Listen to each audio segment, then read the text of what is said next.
ఇటు పక్కన నుంచి నువ్వు ఇక్కడ ఇక్కడ నుంచి ఇప్పుడు ఎవరు దగ్గరుకున్నారు నాకు మీరు చెప్పాలి మీరు మాట్లాడాలి దగ్గర ఎవరున్నారు నాకు దగ్గరగా ఎవరున్నారు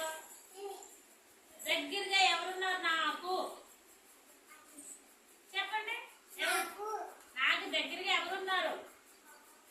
ఈవిడ ఉందా అక్క ఉందా ఆ అక్క ఉందా హర్షిత ఉందా హరీష ఉందా హరీష